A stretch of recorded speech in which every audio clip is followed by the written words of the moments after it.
अकबर बहुत खुश था, लेकिन इस खुशी में वो कोई बेतदाली नहीं करना चाहता था। ये पहला मौका था कि वो दोनों एक साथ घूमने निकले थे। तन्हाई का ये मौका इन्हें आज तक मैसर नहीं हुआ था। नीलम, मैं बहुत खुश हूँ, अपना घर छोड़कर भी। नीलम ने इसको तिरछी नजरों से देखा। हाँ, अपना घर छोड़कर भी। नीलम, जानती हो क्यों? नहीं, मैं नहीं जानती। मैं जानना भी नहीं चाहती। मुझे खुशी से बहुत डर लगता है। क्यों? आखिर अकबर ने पूछा। इस खुशी के लिए मैं कैसे खुश हूँ जो मेरे नसीब में है ही नहीं? क्या तुम आज खुद को हल्का फुल्का नहीं महसूस करती हो?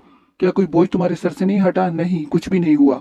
मेरे लिए सब कुछ पुराना है। मुझे तो रोशनी नजर आ रही है। अकबर ने खुश होकर कहा। ये मांगे का उजाला है। नीलम ने धीरे से कहा। क्या मतलब? अकबर बोला। मुझे दूर तक रोशनी नजर नहीं आ रही, तारीकी ही तारीकी छाई है। नीलम, खुदा के वास्ते अच्छी बातें करो। ऐसे ख्वाब देखने का क्या फायदा है जिनके किरची किरची होने का एहतमाल हो? फिर वही मायूसी की बात। नीलम, तुम्हें क्या हो गया है? मैं क्या जानूं मुझे क्या हो गया है? बस यूं महसूस होता है जैसे मैं जल रही हूँ। नीलम, क्या तुम ऐसा महसूस नहीं करती जैसे तुम आजाद हो गई हो? मैं कहाँ हुई हूँ आजाद? मेरे होंठों को सी दिया गया है। तुम फिक्र ना करो नीलम, सब ठीक हो जाएगा। मुझे तो कुछ ठीक होता नजर नहीं आता अकबर।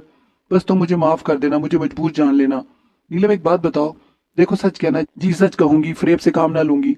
तुम पूछो क्या पूछना चाहते हो। जिस तरह मैं तुमसे मोहब्बत करता हूँ, क्या वैसे ही तुम्हें भी मुझसे मोहब्बत है? अकबर, अगर ऐसा ना होता तो मैं तुम्हारे साथ ना चल रही होती। ये मेरी बात का जवाब ना हुआ। अकबर ने शिकवा किया। आज की रात गुजर जाने दो, सुबह तुम्हें खुद ब खुद अपनी बात का जवाब मिल जाएगा।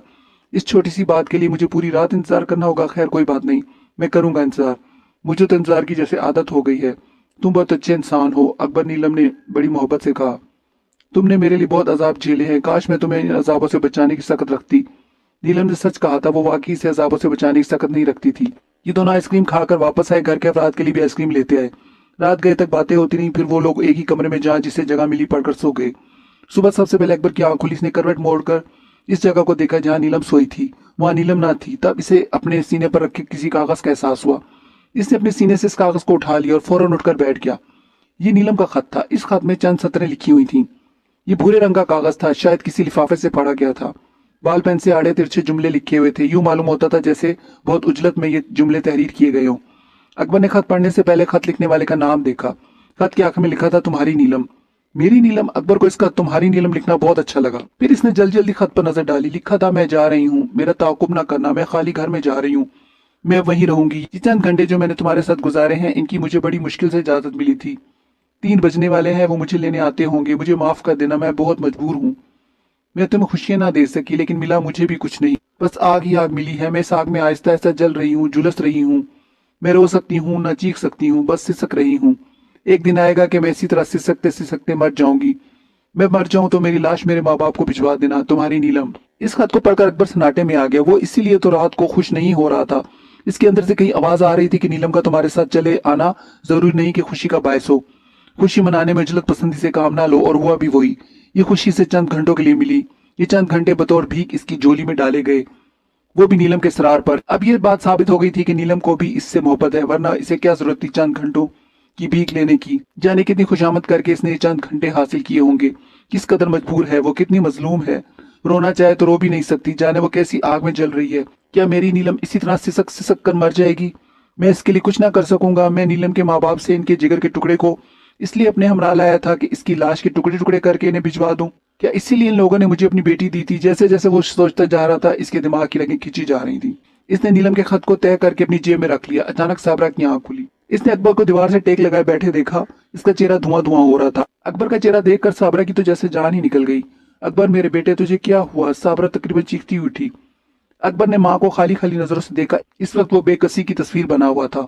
साबरा ने इसका चेहरा अपने दोनों हाथों में लेकर अपने चेहरे से लगा लिया। क्या बात है बेटा? फिर अचानक से नीलम का ख्याल आया। इसने गर्दन घुमाकर इस जगह को देखा जहाँ नीलम का बिस्तर लगा हुआ था। वो जगह खाली थी। अरे, नीलम कहाँ गई? तब अकबर ने अपनी जेब से वो खत निकालकर साबरा के हवाले कर दिया। अकबर का हाथ लरज रहा था और पलकों पर मोती झिलमिला रहे थे। साबरा ने अकबर से पर्चा लेकर जल्दी जल्दी पढ़ा। जो जो वो खत पढ़ती गई, इसका रंग बदलता गया। जब आखिरी सत्र पर पहुंची तो इसका कलेजा जैसे खिंच गया। इसे लगा जैसे इसका दिल फट जाएगा। या अल्लाह, इस बच्ची पर रहम कर। साबरा ने दिल थाम कर दुआ मांगी। इन दोनों की बातों के शोर से बाबर अली की आंख भी खुल गई। रास्ता भी उठ बैठी। साबरा ने बगैर कुछ बताए बाबर अली के सामने नीलम का पर्चा कर दिया। बाबर ने हैरत से पहले साबरा को देखा और फिर हाथ बढ़ाकर पर्चा ले लिया। पर्चा पढ़कर इसे बहुत दुख हुआ। वो सर पकड़कर बैठ गया। मुझे पहले ही शुबा था। हैरत तो मुझे इस वक्त हुई थी जब मैंने नीलम को तुम लोगों के साथ वापस आते देखा था। अकबर, तो परेशान ना हो। साबरा ने इसके सर पर हाथ फेरा। इसके जिस्म में लर्जिश थी। आंसू उसके रुखसारों पर बह रहे थे। साबरा इसका चेहरा देखकर तड़प उठी। अरे बेवकूफ, रोता क्यों है? साबरा ने इसे लिपटाते हुए कहा। अम्मी मैं क्या करूं, अकबर ने सिसकते हुए कहा। हिम्मत से काम लो, तुम्हारे रोने से क्या होगा, साबरा ने जिसे तसल्ली दी। अकबर बेटे किसी के रोने से कुछ ना होगा, हम सब बेबस हैं, कुछ नहीं कर सकते, और जहाँ कुछ ना किया जा सकता वहां आंसू बहाने का फायदा। खुद को हल्कान मत करो, बाबर अली ने इसे समझाया। लेकिन आंसू उसके बस में कब थे, वो जाने कितनी देर तक अपनी किस्मत को रोता रहा। जब आंसू खूब बह गए, मन की आग ठंडी हो गई, तब वो उठा, लिबास तब्दील किया और गाड़ी की चाबी लेकर बाहर निकलने लगा। गाड़ी की चाबी ले जाते देखकर साबरा ने इसे पुकारा। अकबर जी अम्मी। वो जाते जाते रुक गया। कहाँ जा रहे हो? मैंने कहा जाना है, अभी आता हूँ, ये कहकर वो तेजी से घर से निकल गया। गाड़ी में बैठकर इसने खाली घर का रुख किया। दिन खासा चढ़ आया था, लेकिन आसमान पर गहरे बादल होने की वजह से इसका एहसास नहीं हो रहा था। रात को शदीद बारिश हुई थी, सड़कों के किनारे जगह जगह पानी भरा हुआ था। बादल अब भी गहरे थे। अगर अकबर को ये मालूम होता कि नीलम आज रात इससे जुदा हो जाएगी तो वो कभी ना सोता। जब सब सो गए तो नीलम अपने बिस्तर से उठकर बैठ गई। अकबर इसके सामने ही लेटा था। नीलम अकबर के चेहरे को बगौर देख रही थी। इसे मालूम था कि वो आज रात इससे जुदा हो जाएगी। वो इस वक्त तक, जब तक इसके जाने का वक्त नहीं हो गया, यूं ही खामोशी से अकबर को देखती रही। ये आखिरी दीदार था। अगर अकबर को ये मालूम होता कि नीलम बजाय सोने के इसके चेहरे को चांद समझकर देख रही है तो वो काहे को अपनी आंखें बंद करता। वो अपनी प्यासी आंखों में नीलम की हसीन सूरत भर लेता। 2:30 के करीब नीलम को काले बिल्ले की आवाज सुनाई दी। इसने घबराकर दरवाजे की तरफ देखा, मगर काला बिल्ला कहीं ना दिखाई दिया। तब जल्दी जल्दी नीलम ने अकबर के नाम पर्चा लिखा और इसके सीने पर रख दिया। वो जानती थी कि वो किसी वक्त बुलावा आने वाला था। बुलावा आने तक वो अकबर को टिकटिकी बांधे देखती रही। फिर वो आवाज आई। इसके दिमाग में कहीं दूर से आवाज सुनाई दे रही थी। वो इसे बुला रहा था, आओ नीलम, आओ नीलम। तब वो किसी शहरज़ादा मामूल की तरह खड़ी हो गई। फिर वो खामोशी से कमरे से निकल गई। गेट पर पहुंची। गेट खुद ब खुद खुल गया। स्ट्रीट लाइट की रोशनी में इसने देखा कि एक सजी सजाई बग्गी सामने खड़ी है और इस बग्गी में 2 घोड़े जुते हुए हैं। नीलम को गेट से बाहर आता देखकर वो सैयदपुर का जिन शहजादे के रूप में बग्गी से नीचे उतरा। इसने आगे बढ़कर नीलम का हाथ थामा। नीलम को यूं महसूस हुआ जैसे इसका हाथ किसी शोले पर रखा गया हो। वो इसका हाथ पकड़कर इसे लिए बग्गी की तरफ बढ़ा। इसको बग्गी में बैठने में मदद दी। नीलम जब बग्गी में बैठ गई तो वो इसके साथ ही बैठ गया। चलो, इसने हुक्म दिया। सैदपुर के जिन के हुक्म पर बग्गी चल पड़ी। नीलम को बड़ी हैरत हुई, क्योंकि जब वो बग्गी में बैठी थी तो कोचवान की जगह पर कोई ना था। फिर ये बग्गी कैसे चल पड़ी? इसने थोड़ा उचक कर देखने की कोशिश की, लेकिन इसे कोचवान की सीट पर कोई बशर नजर नहीं आया। बग्गी ने अब रफ्तार पकड़ ली थी, लेकिन घोड़ों की टापों की आवाज नहीं आ रही थी। ये कैसे घोड़े थे जो बेआवाज चल रहे थे? इसे एहसास हुआ कि बग्गी सड़क पर चल रही है। नीलम ने अपनी आंखें बंद कर ली। अभी चंद सेकंड ही हुए होंगे आंखें बंद किए कि इसे बग्गी के रुकने का एहसास हुआ। इसने आंखें खोली तो खुद को अपने पुराने घर के सामने पाया। सैदपुर के जिन ने इशारा किया। इशारे के साथ ही गेट खुद ब खुद खुलता चला गया। जब पूरा गेट खुल गया तो बग्गी घर के आते में दाखिल हो गई। फिर बग्गी रुकी तो वो उतरा। इसने नीलम को सहारा देकर बग्गी से उतारा। नीलम ने दरवाजा बंद होने से पहले जब बाहर देखा तो इसे वहां बग्गी नजर न आई। घर का दरवाजा बंद होते ही आसमान पर बादल आपस में टकराए। बड़े जोर की गरज पैदा हुई। बिजली इतनी जोर से चमकी कि पूरा आसमान रोशन हो गया। नीलम जब शाम को इस घर से गई थी तो ये घर बिल्कुल खाली हो चुका था। बस इसके बेडरूम में शमा जलती रह गई थी। लेकिन इस वक्त जब वो घर के अंदर दाखिल हुई तो ये देखकर हैरान रह गई कि पूरा घर सामान से भर चुका है। हर चीज अपनी जगह बड़े करीने से रखी थी, और जो चीज भी थी वो अपनी जगह बेहतरीन थी। Drawing room, bedroom, TV, launch, kitchen, घर का कोई कोना ऐसा ना था जो अशिया से खाली हो। यूं लगता था जैसे इस घर से कोई गया ही ना हो, जैसे ही घर खाली हुआ ही ना हो। पूरा घर देखकर नीलम अपने बेडरूम में आ गई। सैदपुर का जिन शहजादे के रूप में इसके साथ साथ चल रहा था। नीलम घर का मुआयना कर रही थी और वो खामोशी से इसके साथ घूम रहा था। बेडरूम में खूबसूरत सिंगार में इस पर शमा रोशन थी। ये शमा मोहब्बत थी और इसे सैदपुर के जिन ने रोशन किया था। ये अजीब शमा थी। इतना अरसा मुसलसल चलने के बाद भी जरा सा भी ना पिघली थी। इस कमरे में वो मैसूर कुन खुशबू बसी हुई थी जो उसके होश लूट लिया करती थी। नीलम एक गहरा सांस लेकर मेज पर बैठ गई। बेड पर इंतहाई नरम, मुलायम और रेशम जैसा बिस्तर बिछा हुआ था। ऐसा बिस्तर के आदमी बेड पर बैठे तो मेवे ख्वाब होने को जी चाहे। नीलम इस रेशमी बिस्तर पर ननीम दराज हो गई। सैदपुर के जिन ने इसे मुस्कुराकर देखा और बड़ी मोहब्बत से बोला, नीलम आपको अपना घर पसंद आया? हाँ, अच्छा है, खूब सजाया है आपने। नीलम ने रस्मी तारीफ की। तुम्हारी इससे मुलाकात हो गई? इसने पूछा। जी हाँ, नीलम ने मुख्तसर से जवाब दिया। क्या क्या बातें हमें नहीं बताएंगी? इसने इसे बड़े पुरशौक निगाहों से देखा। कोई खास बात नहीं, बस रस्मी सी, नीलम ने बताया। वो उदास तो हुआ होगा? सैदपुर के जिन ने सवाल किया। इस वक्त तो नहीं था, सुबह हो तो, नीलम ने कुछ सोचते हुए जवाब दिया। तुमने इसे कुछ बताया नहीं? नहीं, मैंने इसे कुछ नहीं बताया, बस इशारों इशारों में समझाने की कोशिश की। खुलकर नहीं कहा कि परेशान हो जाता। चंद घंटों की जो खुशी से मिली थी वो भी अगारत जाती। मैं इसके नाम एक पर्चा लिखाई हूँ, सुबह उठकर पढ़ेगा तो सब कुछ जान लेगा। तुम इसे छोड़कर उदास हो? सैदपुर के जिन ने पूछा। नीलम का जी चाहा कि फौरन हाँ कह दे, लेकिन वो जानती थी कि हाँ कहकर इसे कोई फायदा ना होगा। नीलम ने अपने दिल पर पत्थर रखकर कहा, मैं क्यों होती उदास? मैं आपको उदास दिखाई देती हूँ? आज की रात किस कदर हंसी है।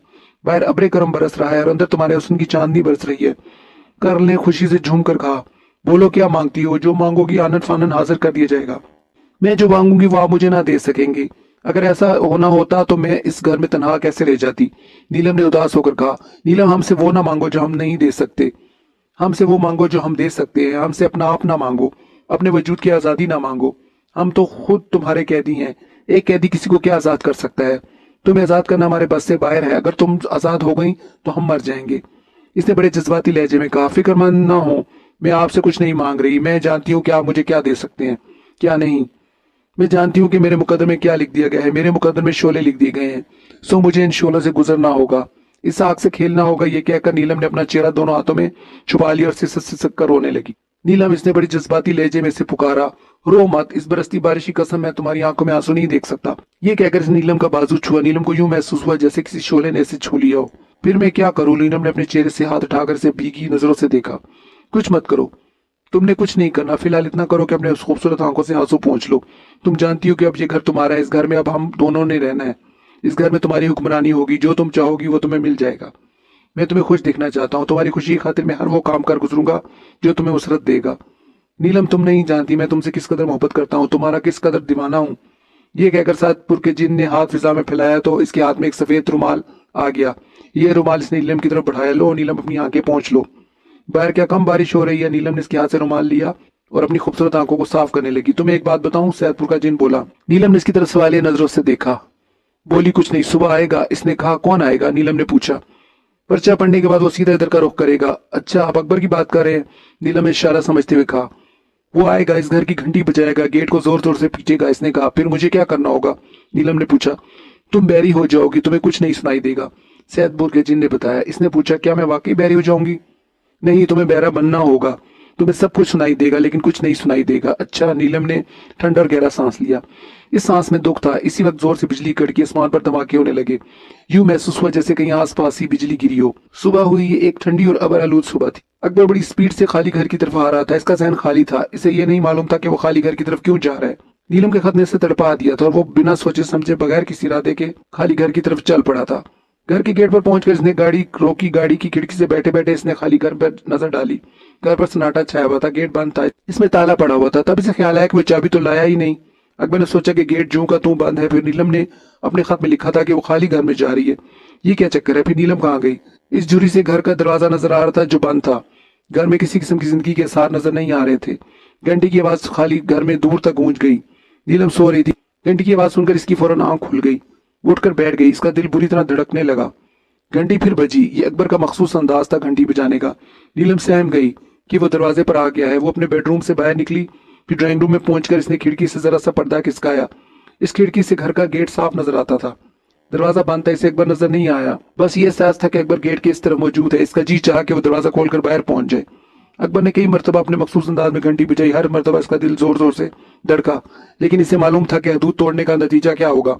वो हुक्म के मुताबिक बैरी बन गई। इसे सब कुछ सुनाई दे रहा था। अब अकबर मेन गेट जोर जोर से पीट रहा था। दीवार के इस तरफ रेशमी पर्दे के पीछे नीलम की आंखों से टप टप आंसू बह रहे थे, तो दीवार की दूसरी तरफ अकबर पर जुनून की कैफियत तारी हो रही थी। वो घर के गेट को जोर जोर से पीट रहा था और चीख चीख कर सवाल कर रहा था, नीलम तुम कहाँ हो?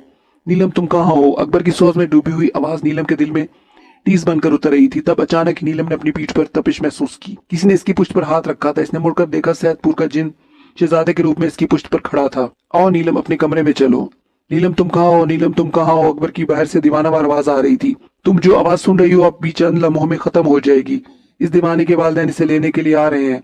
अब तुम चलो यहाँ से, अपना वक्त जाया मत करो। यही कहकर सैदपुर के जिन ने इसका हाथ थाम लिया हो। यूं लगा जैसे किसी शोले ने किसी हसीन गुलाब को अपने हाथ में जकड़ लिया हो। गेट के इस पार एक टैक्सी आकर रुकी। बाबर अली जल्दी से उतरा। इसके पीछे साबरा लपकी। अकबर पर जुनून की सी कैफियत तारी थी। वो जोर जोर से गेट पीट रहा था। बाबर अली ने बड़ी मोहब्बत से अकबर के कंधे पर हाथ रखा। अकबर ने पलट कर देखा तो बाप की शक्ल देखकर इसे कुछ होश आया। साबरा इससे आकर लिपट गई।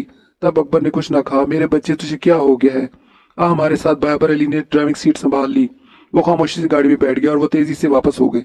घर पहुंचकर साबरा ने साहब को सुकून पहुंचाने के लिए दवाई अकबर को खिलाई और उसे आराम से एक बिस्तर पर लिटा दिया। कुछ देर के बाद अकबर को नींद आ गई। दोपहर को इसकी आंख खुली। उसने फिर घर से निकलने की तैयारी की तो साबरा इसके आड़े आ गई। कहाँ जा रही? उसने पूछा। जरा बाहर जा रहा हूँ, अकबर ने सफेद झूठ बोला। अकबर, तुम्हें मेरी कसम, अब तुम इस खाली घर की तरफ नहीं जाओगे। अम्मी, मुझे नीलम की फिक्र है। वो कहाँ है? वो इस घर में है। वो कहाँ जाएगी? अम्मी, वो वहां नहीं है। अगर वहां होती तो जरूर बाहर आ जाती। बेवकूफी की बातें मत करो। वो इसी घर में है। जब वो पर्चा लिख गई है कि वो खाली घर में जा रही है तो इसमें शुबा करने की क्या जरूरत है? वो वही है और कहाँ जाएगी? मुझे यकीन नहीं आता। मैं एक बार और इसे जाकर देख आऊं। मैं तुम्हें अपनी कसम दे चुकी हूँ। तुमने अब इस खाली घर का रुख किया तो मुझे जिंदा ना पाओगे। अम्मी अल्लाह ना करे, आप कैसी बातें कर रही हैं? अकबर अपनी माँ को लिपटा लिया। अच्छा अम्मी, मैं नहीं जा रहा। आप फिक्रमंद ना हो। साबरा ने इसे तो जाने ना दिया, लेकिन मगरिब बाद साबरा और बाबर अली ने खाली घर का रुख किया। अंधेरा गहरा हो गया था। इनका ख्याल था कि वो घर अंधेरे में डूबा हुआ होगा। इन्हें ये देखकर बड़ी हैरत हुई। घर के हर कमरे की बत्ती रोशन थी, बल्कि गेट पर लगी बत्तियां भी जल रही थीं। ये एहसास ही ना होता था कि ये घर खाली है। बाबर अली ने गेट के सामने गाड़ी रोक ली। क्या ख्याल है, घंटी बजाऊं? बाबर अली ने पूछा। छोड़े, कहीं कोई मुसीबत ना नाजिल हो जाए। साबरा के इस तरह कहने पर बाबर अली की रही से हिम्मत भी टूट गई और वो घर के सामने से तीर की तरह निकल गया। अब गाड़ी का रुख अजीजाबाद की तरफ था। मामू फुरकान को इन लोगों के घर खाली करने का पता ना था, इसलिए इन दोनों ने सोचा कि मामू फुरकान को ताज़ा तरीन सूरत हाल बता दी जाए, साथ ही नए घर का एड्रेस भी समझा दिया जाए ताकि वो घर आए तो इन्हें कोई दिक्कत ना हो। मामू फुरकान और उनके घर वाले दोनों मियाँ बीवी को देखकर बहुत खुश हुए, लेकिन जब साबरा ने घर खाली करने की रुदात सुनाई तो मामू फुरकान की परेशानी पर बाल पड़ गए। तो नौबत यहाँ तक आ पहुंची है। मामू फुरकान ने अफसरदा लहजे में कहा, खैर तुम लोग परेशान ना हो। अकबर कहाँ है? इसी वक्त घर की घंटी बजी।